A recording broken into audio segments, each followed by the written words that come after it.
باب حمل صاحب الدابة غيره بين يديه وقال بعضهم صاحب الدابة احق بصدر الدابة الا ان يأذن له.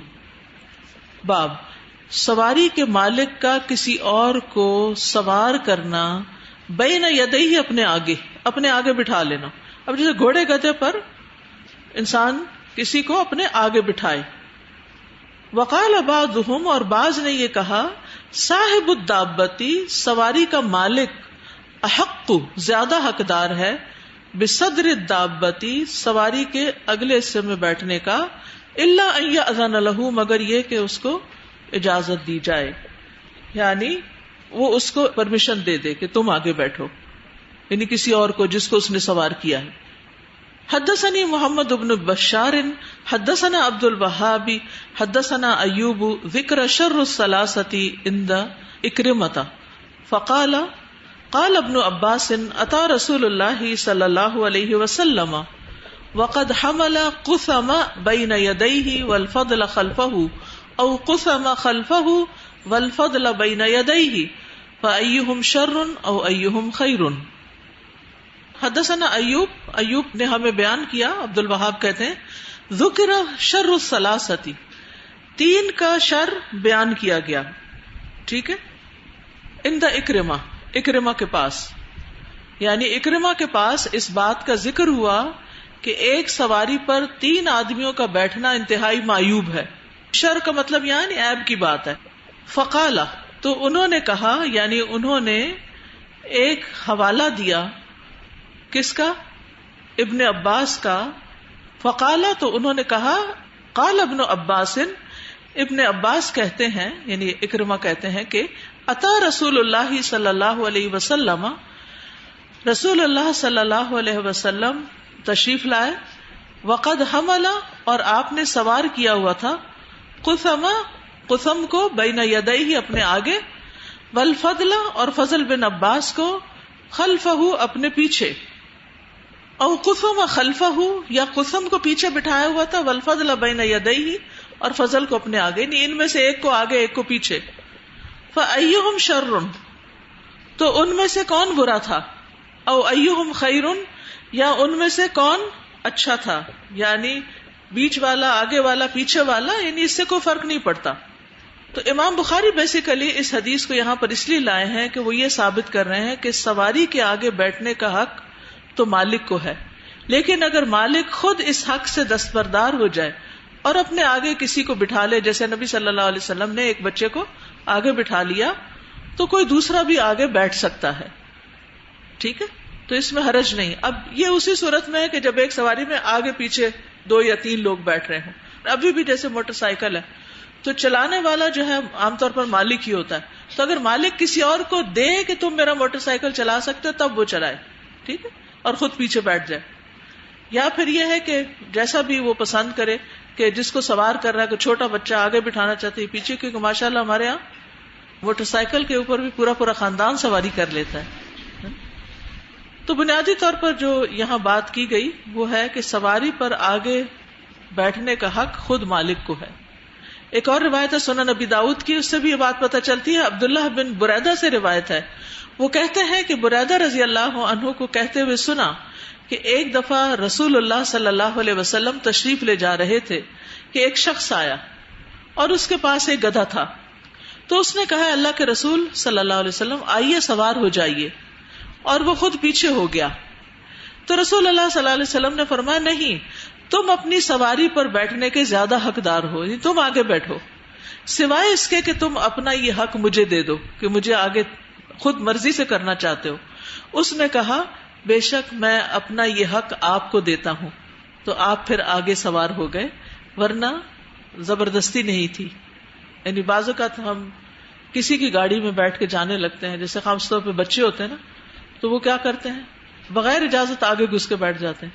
اب یہاں ہمارے ملک میں تو کوئی مسئلہ نہیں، بچے آگے بیٹھے، پیچھے بیٹھے، 2 سیٹوں کے بیچ میں بیٹھے، پیٹرول کی ٹینکی پہ بیٹھے، کوئی پوچھنے والا نہیں. لیکن کچھ ملکوں میں بچوں کو کار سیٹ کے اندر باندھ کے پیچھے رکھا جاتا ہے، آگے تو کار سیٹ بھی نہیں رکھی جاتی، یعنی کار سیٹ کو بھی پچھلی سیٹ پہ رکھنا ہوتا ہے، یعنی اگلی سیٹ پہ بچہ نہیں بیٹھ سکتا. اور اگر کوئی بیٹھتا ہے بڑا بھی تو اس کو بیلٹ لگانی پڑتی ہے، ورنہ بڑا بھاری بھاری جرمانہ بھی ہوتا ہے. تو اس میں یہ ہے کہ بچوں کو یہ تمیز سکھانی چاہیے کہ جب کسی کی گاڑی پر بیٹھیں تو اجازت سے بیٹھیں کہ آگے بیٹھ سکتے ہیں یا نہیں. کیونکہ بعض اوقات آپ نے دیکھا ہوگا کہ اچانک زور کی بریک لگتی ہے اور جا کے تو ڈیش بورڈ کے اوپر ان کا سر لگتا ہے. بعض اوقات موڑ ایسا کاٹا جا رہا تھا کہ اسٹیئرنگ پہ جا سر لگتا ہے، تو خطرناک قسم کے ایکسیڈنٹس ہو سکتے ہیں. لیکن پیچھے کی سیٹس پر نسبتاً کم نقصان ہوتا ہے. لیکن یہاں بنیادی طور پر جو ادب سکھایا جا رہا ہے وہ یہ کہ کسی کی سواری پر بیٹھتے ہوئے اس کی مرضی کو ملحوظ رکھا جائے. ٹھیک ہے، آپ اس سے پوچھیں میں یہاں بیٹھ سکتی ہوں، مجھے کہاں بیٹھنا ہے، یعنی تھوڑا انتظار کریں. اور اگر آپ کو کسی مخصوص سیٹ کی کسی خاص عذر کی وجہ سے ضرورت ہے تو اس میں بھی پہلے سے بات کر لیں. اور اس میں ایک بڑی حکمت یہ بھی ہے کہ ہر مالک اپنی سواری کو خود زیادہ بہتر طور پر چلانا جانتا ہے.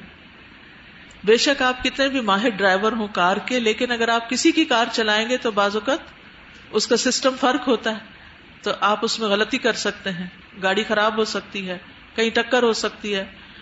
تو جو مالک ہوتا ہے وہ خود جب اس کو ہینڈل کر رہا ہوتا ہے یا اس کی ٹیک کیئر کر رہا ہوتا ہے تو اس کا پھر حق بھی زیادہ ہے کہ وہ ہی اس کو کرے.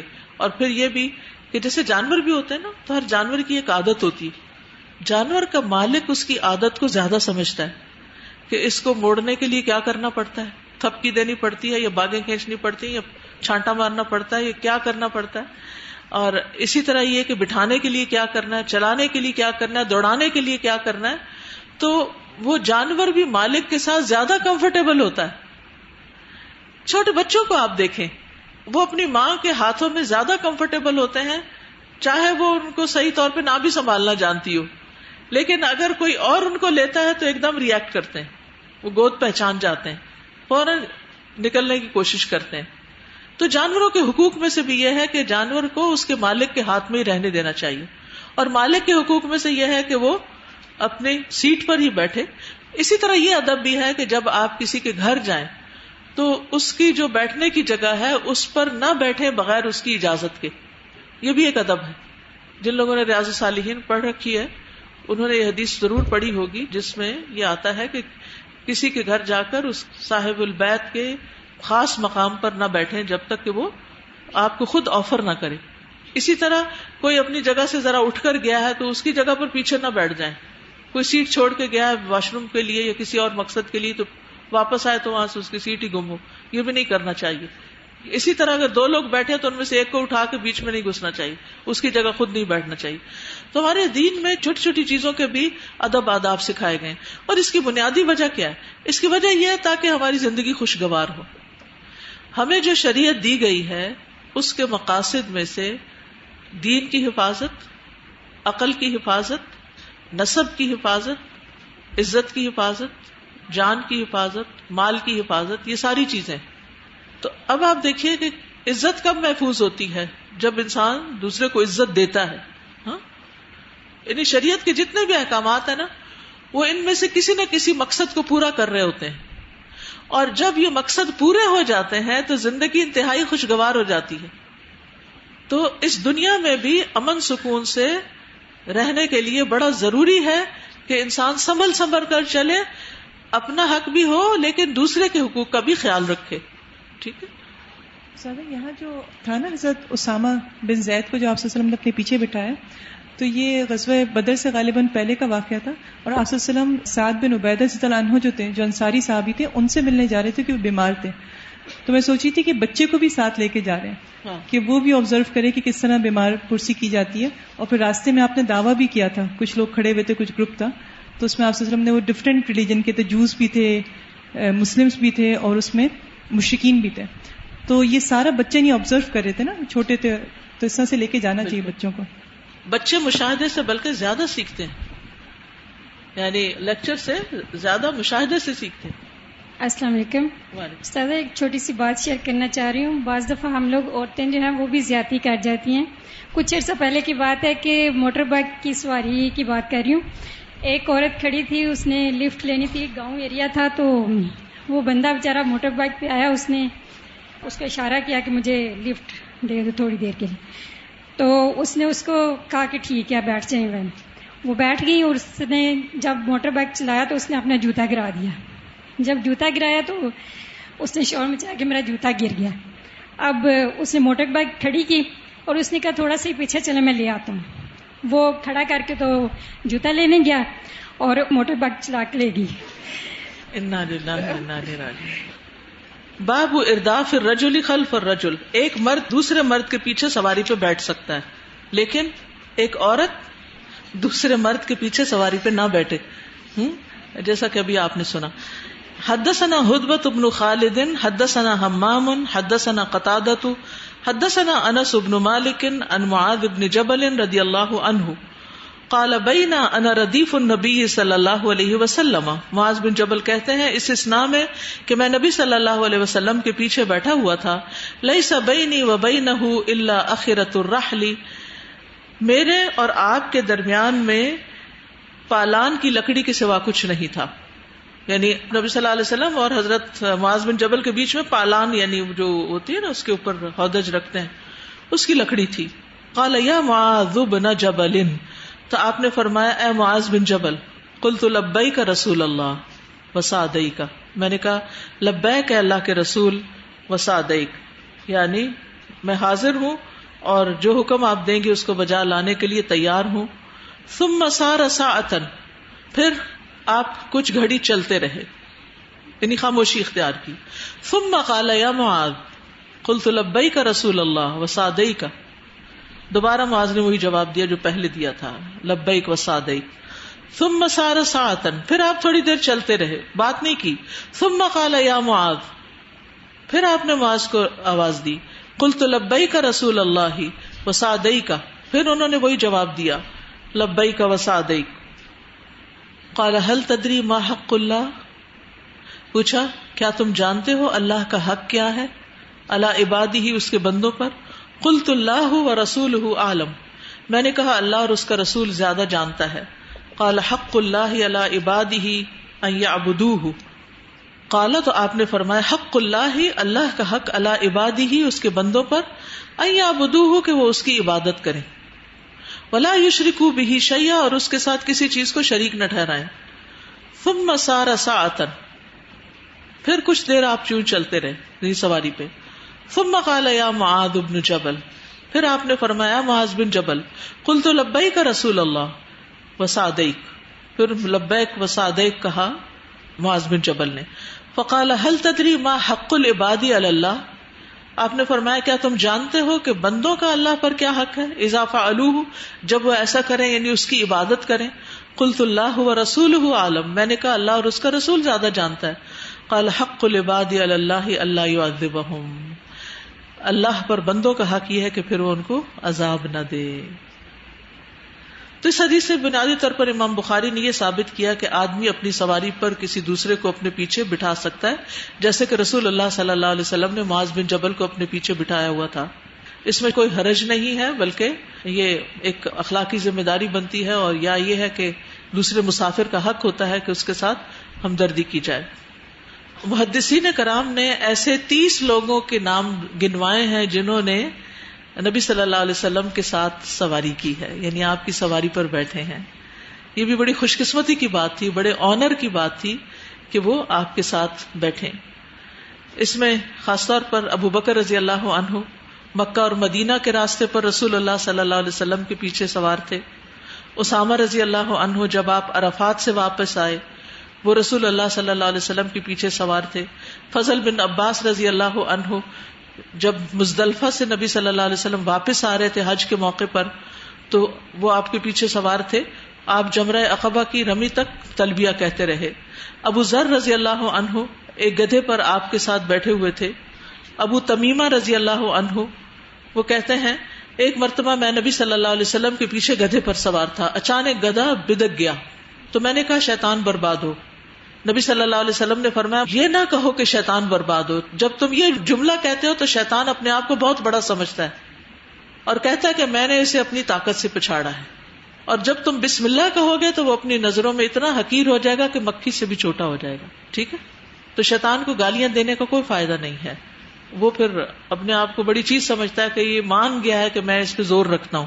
تو ہمیں اپنے آپ پر شیطان کو غالب نہیں آنے دینا چاہیے, شیطان کا ہم پہ زور نہیں ہونا چاہیے. ان عبادی لیس لک علیہم سلطان, اللہ کے بندوں پہ شیطان کا زور نہیں چلتا, تو ہمیں اس کو خوش نہیں کرنا. اس حدیث سے کچھ اور فائدے بھی حاصل ہو رہے ہیں. ان میں سے ایک بات یہ ہے کہ حدیث میں شوق دلانے کے لیے, بات کو سمجھانے کے لیے مختلف انداز اختیار کرنے چاہیے, ٹھیک ہے, تاکہ انسان بات سننے کے لیے, قبول کرنے کے لیے پوری طرح الرٹ ہو جائے. رسول اللہ صلی اللہ علیہ وسلم نے معاذ بن جبل کو شروع میں کچھ خبر نہیں دی, کچھ نہیں بتایا, بلکہ کہا یا معاذ, پھر خاموشی اختیار کی, پھر کہا یا معاذ, پھر خاموشی اختیار کی, پھر کہا یا معاذ, پھر اس کے بعد آپ نے بات کی, اور بات بھی بڑی اہم تھی, اور وہ کیا کہ اللہ کا حق کیا ہے. تو کیا ہے اللہ کا حق؟ اللہ کو ایک مانا جائے اور اس کے ساتھ کسی کو اس کی عبادت میں شریک نہ کیا جائے. اور عبادت اللہ کا حق ہے کہ ہم اس کی عبادت کریں, اور اگر ہم عبادت کریں گے توحید کے ساتھ تو پھر جنت کے حقدار ہوں گے. تو توحید عبودیت کو نبی صلی اللہ علیہ وسلم نے واضح کیا, اور اسی لیے انبیاء بھیجے گئے تھے. اور عبادت اس وقت تک نہیں ہو سکتی صحیح طور پر جب تک نوح علیہ السلام سے لے کر محمد صلی اللہ علیہ وسلم تک جتنے بھی انبیاء مبعوث کیے ہوئے ہیں ان کی پیروی نہ کی جائے, یعنی ان سب کو رسول نہ مانا جائے. پھر اس حدیث سے ایک بات یہ بھی پتہ چلتی ہے کہ جس بات کا یقینی علم نہ ہو اس کے بارے میں اپنی رائے نہیں دینی چاہیے, ٹھیک ہے. معاذ بن جبل سے جب آپ سوال کرتے ہیں تو وہ جواب میں کیا کہتے ہیں؟ اللہ و رسولہ عالم, ٹھیک ہے نا, اللہ اور اس کے رسول کو زیادہ پتا ہے. اچھا, ہمارا عام طور پہ جواب کیا ہوتا ہے؟ کوئی ہمیں کوئی پوچھے کچھ یا کہے پتا ہے, یہ ایک روٹ جواب ہے, پتا ہے مجھے, آئی نو. انہوں نے ایسا کچھ نہیں کہا, بلکہ کہا اللہ اور اس کا رسول بہتر جانتا ہے. تو بڑوں کے ساتھ بات کرنے کا ایک ادب ہوتا ہے, یہ ادب اور تمیز بھی بچوں کو سکھانی چاہیے کہ بڑوں سے بات کرتے ہوئے یہ بھی نہیں کہنا چاہیے آئی ڈونٹ نو, کیونکہ کچھ بچوں سے جب کچھ پوچھا جاتا تو وہ ڈھنگ سے جواب نہیں دیتے, وہ بالکل اکڑ کے کہتے آئی ڈونٹ نو. یہ بھی ایک روٹ جواب. آپ کس طرح بچوں کو سکھا سکتے ہیں یہ کہ اگر یہ بھی کہنا ہو کہ آئی ڈونٹ نو تو اس کو ہمبل طریقے سے, عاجزی کے ساتھ کہنا چاہیے. اسی طرح بعض اوقات صرف یہ کہنا بھی کافی ہوتا ہے واللہ عالم, اللہ کو زیادہ پتا ہے, اللہ تعالیٰ زیادہ جانتا ہے. پھر اسی طرح یہ ہے کہ بندوں کا حق اللہ پہ کیا ہے, اور یہ حق کیسے ملے گا جب آپ اللہ کا حق دیں گے. دو طرفہ حقوق ہوتے ہیں. ایک بڑی اچھی بات اس حدیث سے یہ پتہ چلتی ہے کہ نبی صلی اللہ علیہ وسلم سواری پر بھی تعلیم دیتے تھے. آپ کے لیے بڑا اچھا موقع ہوتا ہے گاڑی میں اپنے بچوں کو کچھ سکھانے کا.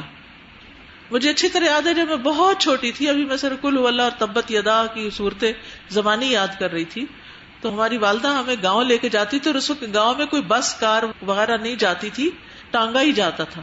اور اس پر اگر ہم بیٹھتے تھے جیسے ظہر کے قریب تو مغرب عشاء کے وقت جا کے پہنچتے تھے. کئی گھنٹے ٹانگے کا سفر کرنا پڑتا تھا, اور یہ ہمارا اکثر معمول ہوتا تھا جانا. امی اپنی امی سے ملنے اپنے میکے جایا کرتی تھی, اور میں چونکہ بڑی تھی بہن بھائیوں میں تو مجھے بھی ساتھ لے کے جاتی تھی.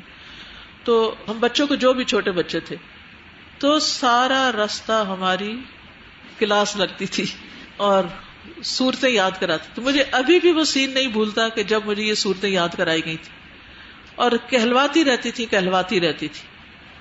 تو ویسے تو بچے ہاتھ نہیں آتے نا, لیکن جب کسی کار کے اندر بند ہو جاتے ہیں تو پھر اس وقت آپ ان سے کمیونیکیٹ کر سکتے ہیں.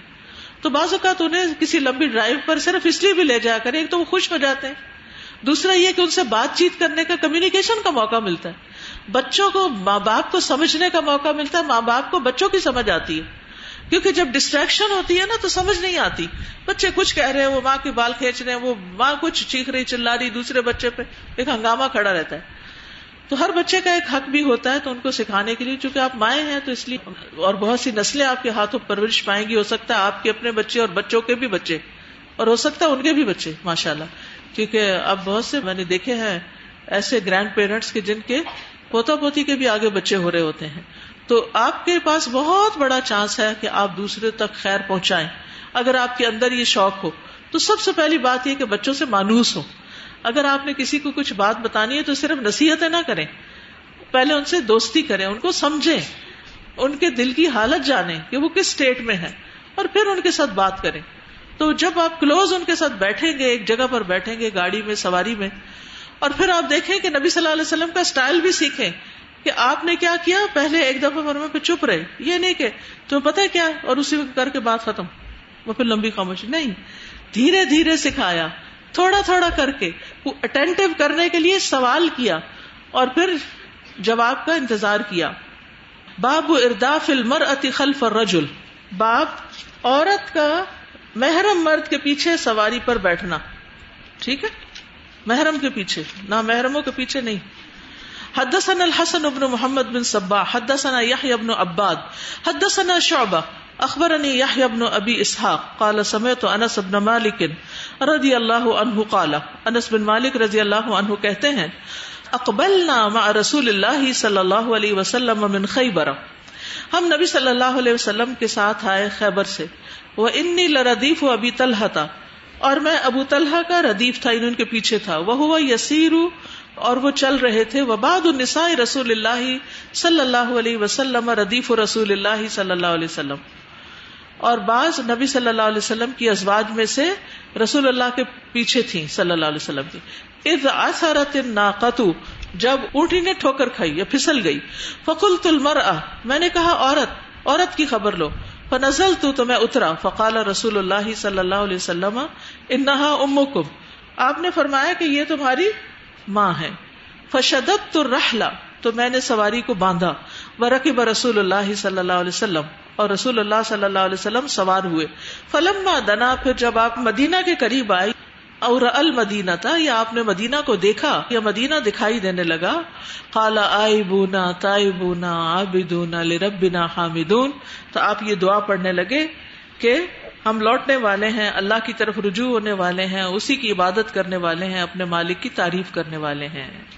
تو غزوہ خیبر میں حضرت انس رضی اللہ عنہ آپ کی خدمت کے لیے ساتھ تھے, اس لیے گئے تھے کہ آپ کی خدمت انجام دیں.